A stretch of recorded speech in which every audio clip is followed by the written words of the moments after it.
kita akan membahas tentang Dia menjadikan kita anaknya. Istilah anak Tuhan ini menjadi istilah yang paling membingungkan buat banyak orang. Karena orang bilang orang Kristen ini orang yang paling aneh. Dia mengklaim dirinya sebagai anak Tuhan. Terus yang bukan Kristen anak setan gak apa. Saya gak peduli. Kita menjadi anak Tuhan bukan karena klaim kita.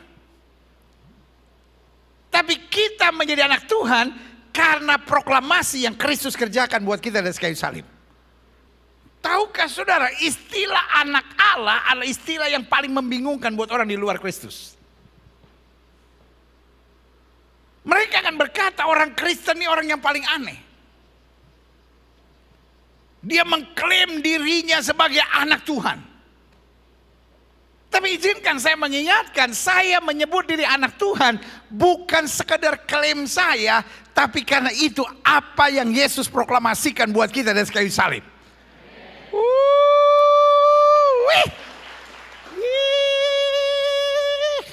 Yeah. Sampai di sini sudah ngerti nggak?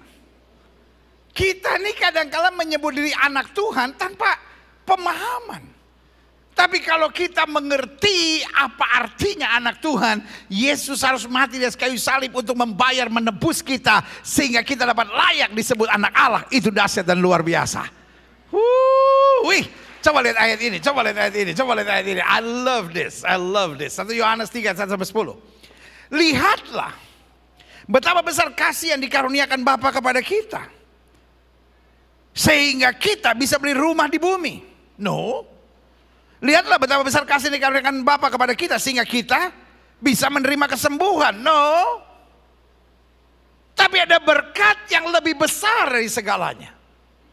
Saya tidak bilang disembuhkan bukan kehendak Tuhan. Saya tidak bilang bahwa hidup yang diberkati bukan kehendak Tuhan. Tapi yang saya mau bilang, keselamatan itu paketnya holistik dan lengkap. Sama-sama bilang sama saya, keselamatan itu paketnya holistik dan lengkap. Saudara ikut online, ketik di live chat saudara, keselamatan itu paketnya holistik dan lengkap. Yes, keselamatan itu paketnya holistik dan lengkap. Tidak ada keselamatan paket hemat. Yang penting saya masuk surga, di dunia banyak penderitaan, di dunia banyak kesengsaraan, di dunia utang gak dibayar-bayar. Hey! Sama-sama bilang sama saya, keselamatan paketnya holistik dan lengkap. Waktu saya diselamatkan, otomatis hidup saya diberkati, penyakit saya disembuhkan, mujizat terjadi. Apa yang tidak pernah saya pikirkan, Tuhan sediakan tepat pada waktunya. Yeah. Lihatlah betapa besar kasih yang dikaruniakan Bapa kepada kita, sehingga kita, terjemahan aslinya bilang begini, layak disebut anak-anak Allah. Dan ditekankan lagi oleh Yohanes, dan memang kita adalah anak-anak Allah. Karena dunia tidak mengenal kita, sebab dunia tidak mengenal Dia. Ayat 2. Saudara-saudaraku yang kekasih, sekarang kita 3 kali diulangi, sekarang kita adalah anak-anak Allah. Tapi belum nyata apa keadaan kita kelak. Artinya kita masih ada tantangan, masih ada pergumulan. Akan tetapi kita tahu bahwa apabila Kristus menyatakan dirinya, kita akan menjadi apa? Sama seperti Dia, sebab kita akan melihat Dia dalam keadaan yang sebenarnya. Kalau saudara baca Alkitab, saudara menerima gambaran sorga yang sempurna. Apa itu surga? Tempat kita menjadi serupa dengan Dia. Bandingkan kalau ada orang-orang yang berkata, di surga nanti ada makanan-makanan enak. Terus ada yang nanya, lu kok di surga makan terus, lu gemuk dong di surga. Oh enggak, surga kita bisa makan tapi gak gemuk-gemuk, rakus.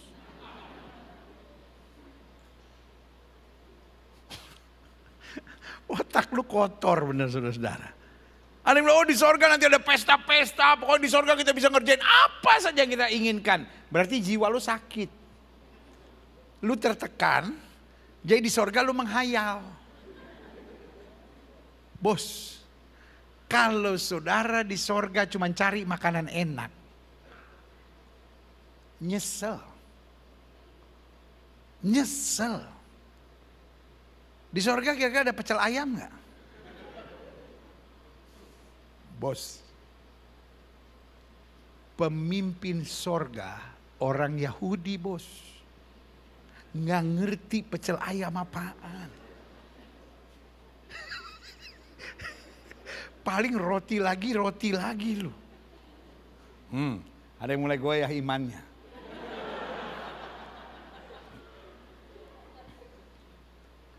Apalagi saudara yang suka duren. Ayah. Saudara pikir di sorga ada duren? Pas penyembahan ada yang malaikat muntah-muntah bos. Jadi kalau orang bilang di sorga ada pesta-pesta, di sorga ada makanan-makanan enak, saya mau beritahu, saudara akan terkejut karena di sorga nggak ada makanan. Karena kita hidup sebagai malaikat Tuhan yang terdiri dari roh yang penuh kemuliaan Tuhan, dan kita menjadi serupa dengan Dia. Berikan tepuk tangan yang meriah buat Tuhan. Dan Alkitab bilang di sorga kita semua akan jadi seperti malaikat. Pertanyaan saya, malaikat makan nggak? Kalau malaikat makan susah kita. Saya naik motor jatuh. Saya tanya Tuhan, mana pasukan malaikat yang menjaga? Maaf, lagi makan.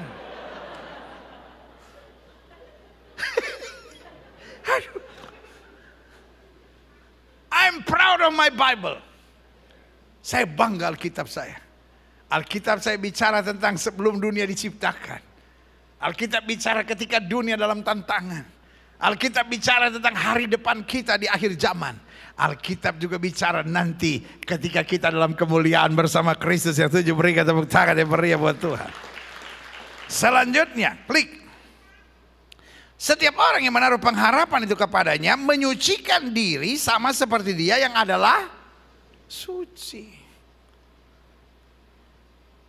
Ada banyak orang bilang, Kristen itu kan udah ditebus, Kristen itu kan hidupnya sudah diampuni dosanya. Kalau gitu buat dosa saja. Itu otak kotor membuat mulut orang kotor. Ayat ini bilang apa?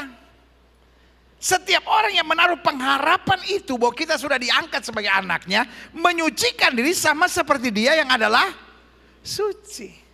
Jadi kalau otak saudara masih berpikir, kalau saya udah ditebus berarti enak dong, saya bisa buat dosa seenaknya.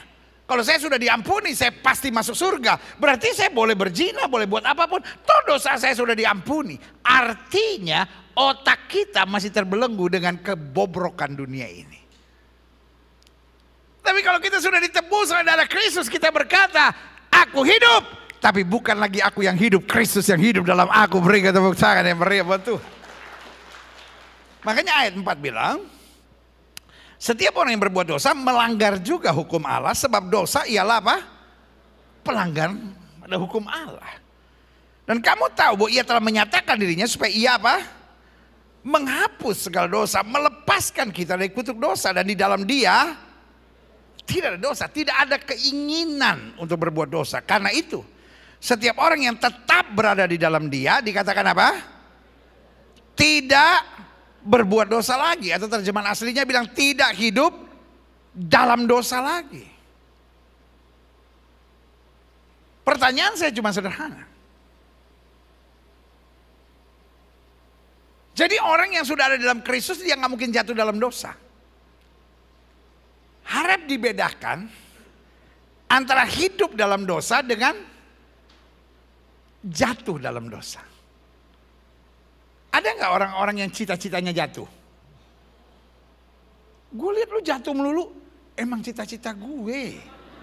Saya memang orangnya kelemahannya wanita pendeta. Jadi kalau ada wanita yang bagus-bagus gitu, ya roh memang penurut tapi daging lemah.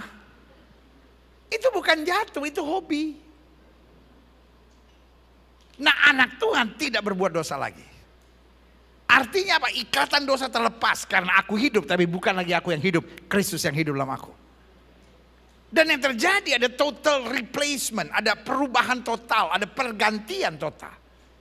Sehingga Paulus bilang, apa yang dulu kuanggap kebanggaan, apa yang dulu kuanggap kenikmatan, apa yang dulu kuanggap sesuatu yang membahagiakan, sekarang kuanggap apa?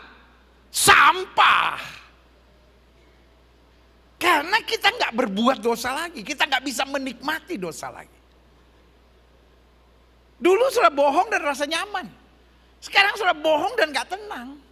Mungkin saudara menatap saya dan bilang, saya kalau bohong tenang aja. Itu dia modelnya. Anak Tuhan bukan berarti nggak pernah jatuh. Tapi kalau dia jatuh dia belajar. Dia tidak mengulangi dosa yang sama. Amin.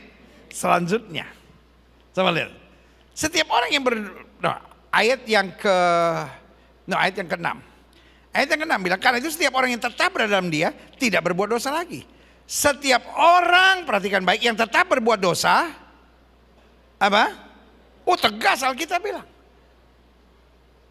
Kalau kita akhirnya menjadikan pattern, kita menjadikan pola, dosa kita anggap normal, biasa. Loh, saya memang orangnya begini kan, ya namanya kita masih hidup di dunia. Ayat ini bilang setiap orang yang tetap berbuat dosa, yang tidak mau berubah dan menganggap itu wajar, tidak melihat dan tidak mengenal dia. Klik ayat 7. Anak-anakku, janganlah membiarkan seorang pun apa? Menyesatkan kamu. Barang siapa yang berbuat kebenaran adalah benar, sama seperti Kristus adalah benar. Barang siapa yang tetap berbuat dosa, dikatakan apa? Saya nggak tega bacanya. Barang siapa yang tetap berbuat dosa, apa? Perhatikan kalimat saya. Berarti ada orang-orang yang beragama, tapi adalah anak iblis. Udah pikiran saudara gak usah liar. Ada banyak orang kalau pendeta buat statement begitu. Ada banyak orang yang beragama tapi ada anak iblis. Langsung dia pikir, kalau gitu mertua gue bener anak iblis dia. Ya ipar saya itu anak iblis tuh pendeta. Habis dia beragama gitu. Tapi kelakuannya.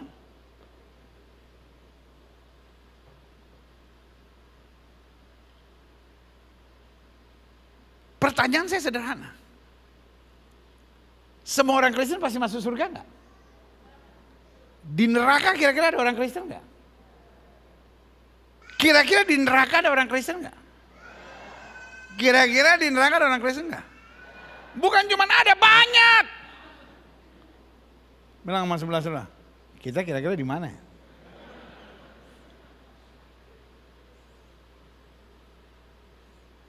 Karena ada orang-orang beragama tapi anak iblis. Dan Alkitab jelas ngomong kok. Barang siapa yang tetap berbuat dosa berasal dari iblis. Sebab iblis berbuat dosa dari mulanya dan melakukan pembenaran. Ya saya kan berzina karena memang ya situasi pendeta. Saya mau jadi bini piaraan, siapa sih yang mau jadi bini piaraan? Galak lagi dia. Itu bikin saya dalam keadaan terjepit pendeta. Tapi walaupun saya bini piaraan, ingat loh pendeta, saya tetap kembalikan perpuluhan milik Allah. Astaga.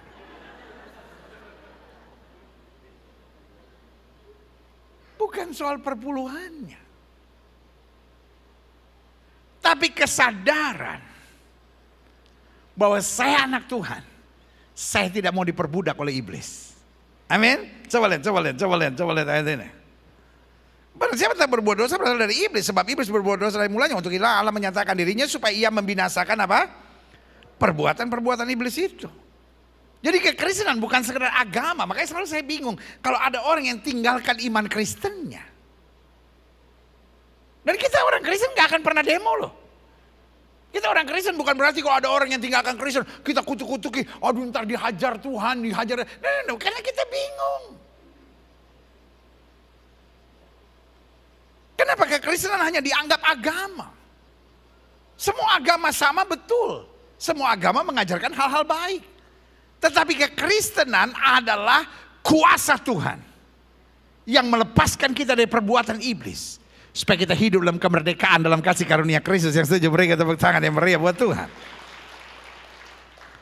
Dikatakan apa? Setiap orang yang lahir dari Allah tidak berbuat dosa lagi. Sebab benih ilahi tetap dalam dia. Nah itu benih ilahi yang membuat kita gak bisa nyaman lagi. Dulu kita judi, kita alkohol, kita merokok, kita berzina, kita anggap normal. Wajar teman-teman saya juga buat begitu.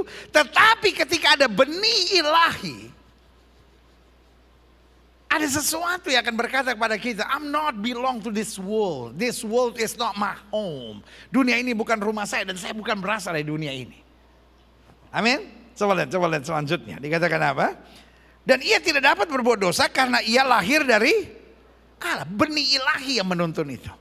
Kalaupun kita jatuh dalam dosa, benih ilahi itu memberikan conviction. Memberikan tuduhan. But it's not intimidation, but conviction. Tuduhan yang mengarahkan kita untuk masuk dalam pertobatan. Kita lihat selanjutnya, klik. Ayat 10 kita baca sama-sama, 1, 2, 3. Inilah tandanya anak-anak Allah dan anak iblis. Setiap orang yang tidak berbuat kebenaran tidak berasal dari Allah. Demikian juga barang siapa yang tidak mengasihi saudaranya. Klik. Roma 8 ayat 12-17. Jadi saudara-saudara, kita adalah apa? Orang berhutang. Tapi bukan kepada daging supaya hidup menurut daging. Sama-sama bilang tadinya saya orang berhutang. Orang berhutang itu cirinya apa? Coba yang biasa ngutang tolong bersaksi. Orang berhutang cirinya apa? Nggak enakan. Kita punya teman nih, kita utang 200 juta. Terus waktu tanggalnya kita mesti bayar nih, kita pas nggak ada duit gitu. Kita telepon teman kita. Bos, gua tahu nih tanggal jatuh tempo bos. Tapi gua lagi nggak ada duit. Tiba-tiba teman kita bilang apa? Sobat, gua ngerti lah lu lah, kebutuhan lu lah segala macam lah. Bos, pergaulan kita lebih mahal daripada 200 juta. Selama lu ada duit boleh kembaliin, selama nggak ada itu berkat dari Tuhan buat lu. Ketika teman kita bilang begitu, kita gimana? Kalau gitu gue minjem lagi deh. Anak setan lu. Kita pas denger gitu kita gimana? Nggak enak. Mungkin sudah menatap saya dan bilang, nomor telepon dia berapa pendeta? Saya juga mau telepon. Kita kan jadi nggak enak. Terus 3 bulan kemudian kan udahlah kita jadi nggak enak kita sama dia kan. 3 bulan kemudian tiba-tiba kita lagi lihat handphone kita bunyi ini dia yang telepon. Kita angkat nggak? Nggak berani. Wah dia lagi BU nih. Wah. Sambil handphonenya bunyi itu kita tanya sama istri. Ma ada duit berapa? 10 kek, 20 kek, 25 kek. Minimal gue angkat gue bilang, aduh gue 25 dulu ya, gue cuman ada gitu. Nggak ada. 1 juta aja nggak ada. Nah udahlah nggak usah diangkat lah. Nggak lama kemudian dia WA. Berani buka nggak? Enggak. Kita cuma intip-intip. Apa sih itu tulisannya? Tiba-tiba dia bilang gini, gue lagi susah. Mobil gue rusak. Gua besok jam 9 ada kegiatan penting banget. Kebetulan searah sama perjalanan lu menuju kantor. Boleh gak gua numpang sama lu? Kira-kira nih kalau dia ngapusin duit atau ngapusin ngutang 200 juta, kita mau gak bawa dia? Apa kita bilang gini? Jangan mentang-mentang gue punya utang sama lu jajah gue seenaknya ya. Itu namanya otak lu goyang. Kita langsung jawab apa? Boleh banget. Jangankan lu, sekeluarga sama mertua-mertua Pak RT bawa. Biarpun gue mesti duduk di atas. Ngerti gak? Karena kita sadar kita berhutang. Mentality itu yang harus kita miliki. Betul kita diangkat anak oleh Tuhan, tapi kita orang berhutang. Jadi kita ke gereja, kita melayani. Karena orang aduh tengil banget gitu. Orang kalau sadar berhutang gak mungkin tengil. Ngerti gak sih tengil? Apa tengil? Tengil itu susah dijelasin, bener deh. Saya coba tadi cari-cari bahasanya gitu ya, bagaimana saya mendefinisikan tengil gitu. Tengil itu nyebelin, lebih dari nyebelin. Tengil itu melakukan perbuatan-perbuatan yang tidak menyenangkan, bukan cuma menyenangkan, bukan sekedar tidak menyenangkan, mau muntah kita kalau lihat orang tengil. Saya sepanjang malam kemarin cari definisi tengil, gak ketemu. Karena tengil itu susah didefinisikan. Tapi kalau kita ketemu orangnya langsung kita tahu. Oh ini yang Gilbert bilang tengil nih. Karena tengil itu kadang-kadang gak usah bertindak loh. Orang tengil masuk gereja aja nih. Kita tengil nih orang. Dia gak ngomong apa-apa loh sama kita. Pernah gak ketemu orang tengil? Di mall kita gak kenal. Tapi ngeliat gini. Ini nih. Benar kata Gilbert, definisinya gue gak tahu. Tapi tengil aja gitu. Terus orang tanya, lu emang dia bikin apa sama lu? Enggak, cuma kelakuannya tengil gitu. Masuk.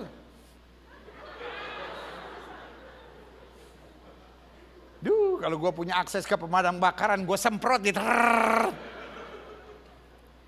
Bilang sama sebelah saudara, jangan tengil sama Tuhan. Iya kan?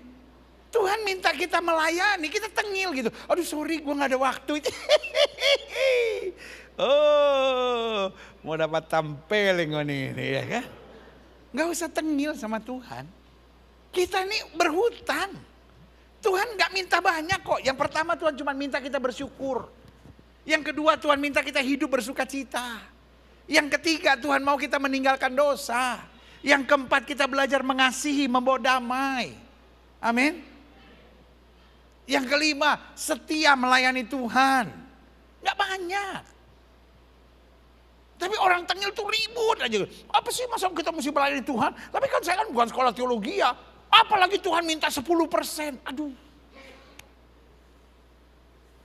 Folks. Mata Tuhan punya, hidung Tuhan punya, telinga Tuhan punya, mulut Tuhan punya, hati Tuhan punya, otak Tuhan punya. Gak minta 50-50 aja udah mujizat. Coba sudah iseng-iseng. Ketik di Google. Perdebatan tentang perpuluhan. Ribuan. Perpuluhan salah satu topik yang paling diributin di banyak tempat. Oleh orang-orang yang pelit. Loh, kita yang ngerti. Kita santai aja saudara.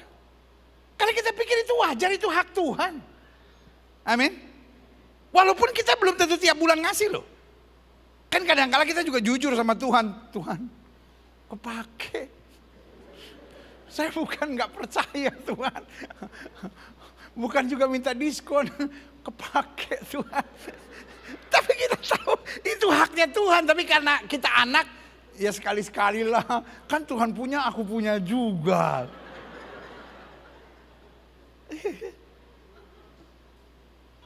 Kita ini orang berhutang. Tetapi ditebus oleh darah Yesus. Apapun yang kita buat. Bukan supaya masuk surga.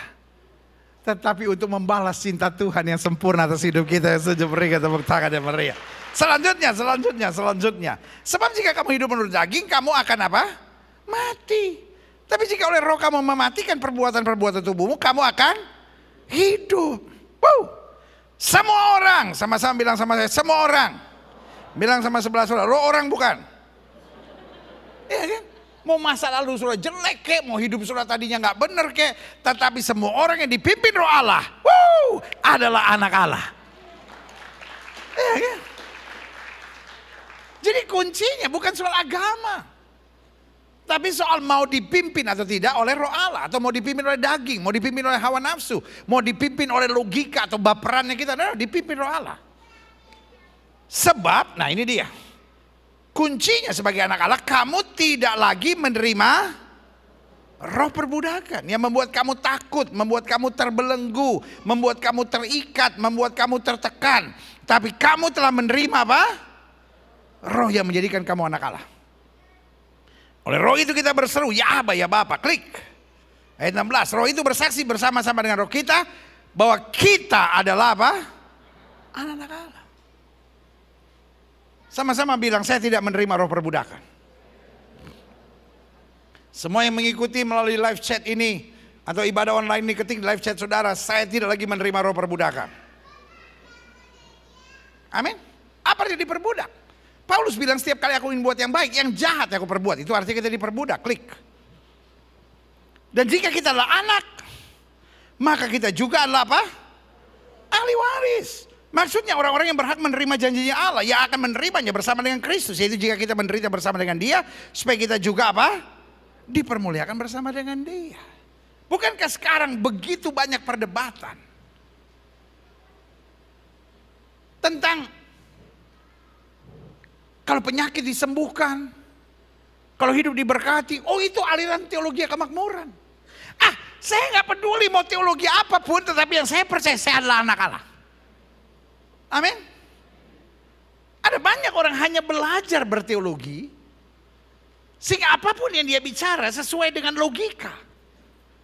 Alkitab bukan bicara tentang logika, tapi Alkitab bicara tentang posisi dan hak kita sebagai anak Allah. Sama-sama bilang saya adalah anak.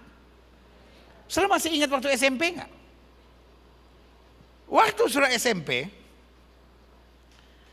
kalau saudara ngajak teman ke rumah, saudara ingat nggak waktu SMP? Waktu saudara ngajak teman ke rumah, saudara bilangnya apa? Hah? Ke rumah gue yuk, ke rumah gue yuk, betul nggak? Pertanyaan saya, sertifikat rumah itu atas nama saudara nggak? Mungkin sertifikatnya atas nama bapak saudara, betul? Tapi aneh nggak kalau saudara bilangnya begitu? Yuk ke rumah bapak gue yuk. Teman saudara tanya, lu memang lu sama bapak lu nggak tinggal serumah? Oh enggak, sertifikatnya atas nama bapak gue. Teman saudara kan bilang, lu aneh, gue gak perlu tahu sertifikatnya atas nama nenek. Lu kayak siapa, kayak gue gak mau tahu. Yang penting gue mau kemana kita? Ya ke rumah gue. Terus sampai di rumah, saudara mulai buka kulkas, saudara ambil apa itu namanya, botol-botol Tropicana yang isinya air putih. Iya kan begitu kan kita kan? Penipuan yang paling berbahaya tahun 80-an itu, botol-botol Tropicana yang isinya air putih. Sama yang kedua tahun 80-an kita kalau lihat Kongguan sama Monde, langsung pas dibuka, ini silakan, ya rangginang. Sudah jatuh rangginang. Saya juga gitu ya. Iya saya juga dulu gitu deg-degan. Kan nggak tahu kenapa zaman-zaman tahun 80-an itu kalau lihat Kongguan, iya. Kan dulu belum ada apa itu namanya Alfamart. Kongguan tuh nggak banyak zaman dulu. Udah keren itu. Itu kalau kita naik kelas baru dikasih Kongguan. Tega banget orang tua kita. Aduh. Jadi pas ke rumah tetangga kita atau ke rumah teman ada Kongguan. Aduh Tuhan. Baik dia. Pas buka, ya rangginang di rumah juga banyak rangginang.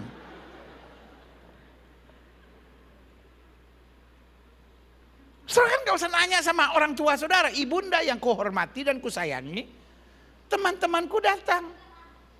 Apakah ibunda mengizinkan untuk saya mengambil 5 botol air putih dan 1 kaleng Kongguan yang telah berubah menjadi rangginang? Gak perlu saya main ambil aja. Kenapa? Apa yang mereka punya saudara punya. Sama-sama bilang apa yang Bapak punya saya punya. Karena waktu kita adalah anak kata Alkitab, kita juga adalah apa, ahli waris. Klik. Aha. Saya simpulkan demikian. Klik. Istilah anak Allah adalah istilah yang sangat membingungkan buat banyak orang. Orang berpikir orang Kristen orang yang paling aneh. Karena dia mendeklarasikan bahwa dia adalah anak Allah. Itu bukan deklarasi, itu proklamasi Kristus buat hidup kita. Amin. Klik. Saya catat di sini, kita anak. Bukan karena kita Kristen. Jangan saudara pikir, oh semua orang Kristen pasti adalah anak Allah. No, no, no. Dia beragama Kristen. Tapi anak, ada 3 catatan yang saya mau share hari ini. Yang pertama, berhubungan dengan kelahiran baru kita. Yesus bilang, Jika seorang tidak dilahirkan kembali, dia tidak akan melihat Allah. Apa artinya dilahirkan kembali? Manusia lama kita mati, turut disalibkan bersama Kristus. Sekarang kita dilahirkan kembali dari roh dan firman. Karena Alkitab berkata manusia hidup bukan dari roti saja, tapi dari setiap firman yang keluar dari mulutnya Allah. Berikan tepuk tangan yang meriah. Nah, ini yang Alkitab bilang kita lahir dari Allah. Ada banyak gereja hari-hari ini tidak lagi mengkhotbahkan tentang kelahiran kembali. Hanya sibuk dengan akhir zaman, hanya sibuk dengan tanggung jawab. Great, semuanya bagus. Tapi saudaraku yang kasih dalam Tuhan, kita harus dilahirkan kembali. Dan ini bukan doktrin gereja tertentu, tetapi ini kalimat yang keluar dari mulut Kristus waktu bicara tentang Nikodemus. Amin. Dan ketika kita dilahirkan kembali, kita bukan hidup lagi buat diri kita. Sehingga apa yang dulu kuanggap kebanggaan, sekarang kuanggap sampah karena Kristus. Berikan tepuk tangan yang meriah. Yang kedua, kita anak dengan catatan. Kita terikat dengan perjanjian darah karena kita sudah dibeli dengan darah. Kita bukan anak pungut, tapi kita anak yang ditebus dengan darah. Makanya kita orang Kristen percaya betul, anak Tuhan yang sungguh-sungguh tidak akan disantet, tidak akan terserang guna-guna, tidak bisa dihipnotis, karena kita dipagari oleh darah Kristus. Sama-sama bilang, saya dipagari oleh darah Kristus. Dan selama kita berjalan bersama Kristus, maka semakin hari kita semakin disempurnakan. Yang ketiga, yang terakhir, saya undang pemain musik maju ke depan. Kita anak dengan catatan, kesatuan kita dalam roh, sehingga memungkinkan kita memiliki DNA ilahi. Makanya Alkitab bilang jangan hidup menurut daging. Daging dan darah tidak punya tempat dalam kerajaan sorga. Hiduplah oleh roh, maka kamu tidak akan mengikuti keinginan-keinginan daging.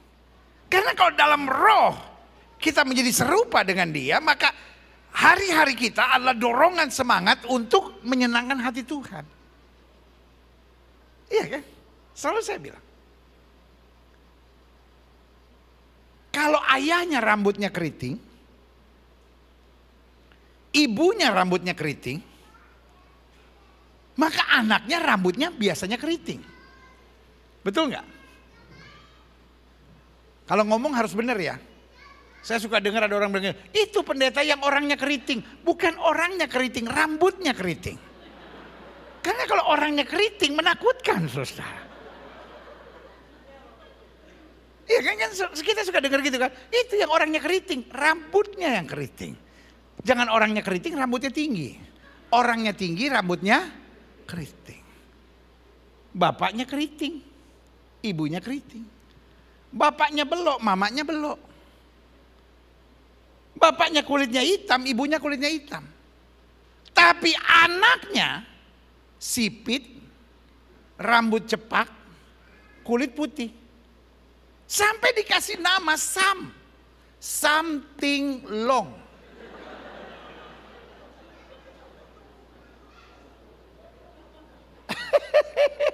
Something long Ngerti gak mau saya? Kalau Kristus mengampuni, kita penuh benci. Kristus sabar, kita emosional. Sebetulnya kita anak Allah bukan? Daud berkata, dengan apa ku balas kepada Tuhan segala kebaikannya, kecuali aku hidup hanya untuk menyenangkan hati Tuhan. Berikan tepuk tangan yang meriah buat Tuhan. Saya undang kita semua bangkit berdiri. Aku punya Tuhan yang besar. Amin.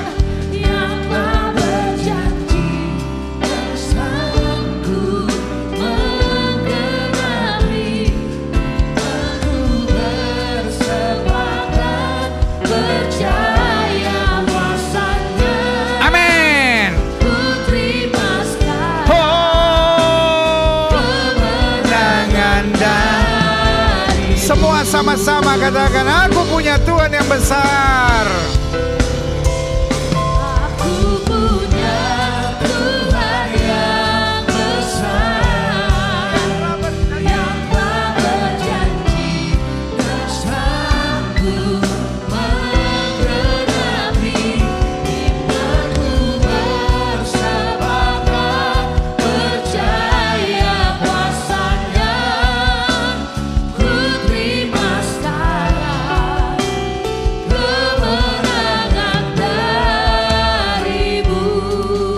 musik main dengan sangat lembut. Setiap mata terpejam, setiap kepala tertunduk, setiap hati terangkat pada Tuhan. Pada saat ini saya percaya Tuhan sedang mau menyatakan buat kita bahwa engkau bukan sekadar orang Kristen, orang beragama, tetapi engkau adalah anak-anak Allah. Dan anak itu berarti menerima hak waris. Tapi pada saat yang bersamaan anak bebas dari roh perbudakan, engkau bukan budak lagi. Mungkin selama ini kau diperbudak oleh nikotin, kau diperbudak oleh alkohol, engkau diperbudak oleh pornografi, kau diperbudak oleh kebencian, kedendaman, kau diperbudak oleh suasana hati yang baperan, gampang tersinggung. Engkau diperbudak oleh hawa nafsu daging yang menguasai dan membelenggu engkau. Tapi darah Kristus hari ini mematahkan segala ikatan perbudakan ini. Karena jika anak itu memerdekakan, kamu benar-benar merdeka. Jika itu doamu, taruh tangan kananmu di dada. Atau mungkin hari ini kau berkata, karena saya anak Allah, maka kerinduan saya senantiasa mau menyenangkan hati Tuhan. Jika itu doamu, taruh tangan kananmu di dada. Karena saya anak, maka segalanya sudah dicukupi dalam kehidupan saya. Jika itu doamu, taruh tangan kananmu di dada. Setiap saudara ingin didoakan, baik yang ada di gereja maupun di rumah masing-masing. Jika engkau ingin didoakan secara khusus, taruh tangan kananmu di dada. Dan setiap saudara ingin didoakan yang taruh tangan kanan di dada, boleh angkat tangan di hadapan Tuhan. Izinkan saya berdoa. Bapa, dalam nama Yesus, lihat tangan anak-anakmu yang terangkat dua-dua di hadapan Tuhan. Kami angkat tangan kami dua-dua karena kami tahu Tuhan tidak pernah gagal. Kami angkat tangan kami dua-dua karena dengan bangga kami nyatakan kami adalah anak-anak Allah. Kami berhak menerima segala janji Allah. Kami berhak untuk menjadi ahli waris kerajaan sorga. Dan pada saat yang bersamaan, kami bebas dari roh perbudakan. Dan hari ini hamba berdoa oleh darah Tuhan Yesus yang tertumpah dari kayu salib, yang telah membayar lunas segala harga hutang dosa kami. Kami hancurkan segala roh-roh perbudakan dalam diri kami. Mereka yang masih diperbudak oleh nikotin, mereka yang masih diperbudak oleh alkohol, mereka yang masih diperbudak oleh hawa nafsu seksual, mereka yang masih diperbudak oleh pornografi, mereka yang masih diperbudak oleh keegoisan, kekasaran, kekerasan. Bahkan mereka yang masih diperbudak oleh kepahitan, kebencian, dendam, trauma masa lalu. Kami lepaskan ikatannya di dalam nama Yesus. Setan, kau tidak punya kuasa. Roh perbudakan bebas. Kuasa Kristus, kuasa Kristus, kuasa Kristus, kuasa Kristus turun. Ada damai, ada kasih. Dan kami sekarang dengan bangga berkata, kami adalah anak-anak Allah yang mau hidup menyenangkan hati Tuhan. Terima kasih Bapa. Terima kasih. Hamba juga doa buat yang sakit Allah, karena hamba percaya kesembuhan adalah hak mutlak kami sebagai orang percaya. Setiap orang yang sakit dengar firman Tuhan. Alkitab berkata tanda-tanda ini akan menyertai orang percaya, bahwa mereka tepang tangan buat yang sakit dan yang sakit akan disembuhkan. Jika engkau sakit dan engkau percaya kuasa kesembuhan Tuhan, dengan iman letakkan tangan kananmu di bagian tubuhmu yang sakit, angkat tangan kirimu ke atas sebagai tanda engkau bergantung, percaya, berharap sepenuhnya pada Tuhan. Kita doa. Bapa, janjimu ya dan amin itu kami percaya. Firmanmu berkata orang percaya akan tumpang tangan buat yang sakit dan yang sakit akan disembuhkan. Dengan iman kami praktekkan firman Tuhan ini. Kami letakkan tangan kanan kami di bagian tubuh kami yang sakit. Kami tolak sakit penyakit, kami tolak kelemahan tubuh, kami tolak campur tangan kegelapan. Kami patahkan kuasanya di dalam nama Yesus. Hai setan sakit penyakit, kau tidak punya kuasa atas tubuh orang percaya. Karena tubuh kami telah dibeli dengan harga mahal, itu darah Yesus. Oleh darah yang tercurah tubuh kami adalah bait Roh Kudus, bukan tempat penyakit. Kami perintahkan keluar dalam nama Yesus. Segala virus, segala bakteri, segala kuman, segala infeksi, segala serangan-serangan kutuk kuasa kegelapan, kami perintahkan keluar dalam nama Yesus. Kuasa kesembuhan, berkat, mujizat mulai terjadi. Karena kami percaya Yesus kami tidak berubah dulu, kemarin, hari ini, dan sampai selama-lamanya. Dengan iman kami nyatakan oleh bilur-bilur Kristus kami yang percaya sudah dijamah dan disembuhkan Tuhan dengan kuasa-Mu yang luar biasa. Terima kasih Bapa. Terima kasih. Setiap saudara yang sudah doakan untuk kesembuhan, tanamkan dalam rohmu, aku sembuh oleh bilur Yesus. Jangan bimbang, karena Alkitab berkata sesuai dengan imanmu jadi padamu. Silakan turunkan tangan, Tuhan berkati. Bapa, hamba mengasihi jemaatmu satu persatu. Apa yang Tuhan taruh di hati hamba sudah hamba sampaikan bagi umatmu. Hamba doa firman termaterai, apa saja yang mereka kerjakan dibuat Tuhan berhasil. Rumah tangga mereka diberkati, masa muda mereka dahsyat. Apapun yang mereka kerjakan, ada saja mujizat-mujizat Tuhan dalam hidup mereka. Terima kasih Bapak. Bangsa negara kami Indonesia selamatkan ya Allah. Damai sejahtera atas Indonesia. Umat mayoritas di bangsa ini Tuhan tuntun, Tuhan pimpin dalam damai sejahtera dan keselamatan yang sempurna. Bapak Presiden, Wakil Presiden, para menteri, pejabat di pusat dan di daerah, para gubernur, para wali kota, para bupati, polisi, tentara, Kapolri, Panglima TNI, BNPT, BNPB, KPK, BPK, MA, pengadilan, kejaksaan, pengacara, Tuhan dalam perlindungan Tuhan. DPRD tingkat 2, DPRD tingkat 1, DPR RI, DPD, pimpinan-pimpinan di bangsa kami, lembaga tinggi negara, lembaga tertinggi negara. Jauhkan dari dukun paranormal, penasihat spiritual. Jauhkan dari roh rakus, roh serakah, roh korupsi. Tapi diberikan damai sejahtera, hikmat, berkat Tuhan. Dan roh takut akan Tuhan menyertai pemimpin-pemimpin kami dengan kebijaksanaan yang dari sorga. Terima kasih Tuhan Yesus. Terima kasih Bapa. Gerejamu di tempat ini, Gereja Bethel Indonesia Globe Fellowship Center, Tuhan pakai terus untuk menegakkan kerajaan Allah dalam kebenaran dan kasih. Dan akhirnya setiap kami yang menerima firman Tuhan, mampukan kami untuk menjadi pelaku-pelaku firman-Mu dengan sukacita. Terima kasih Bapa. Haleluya.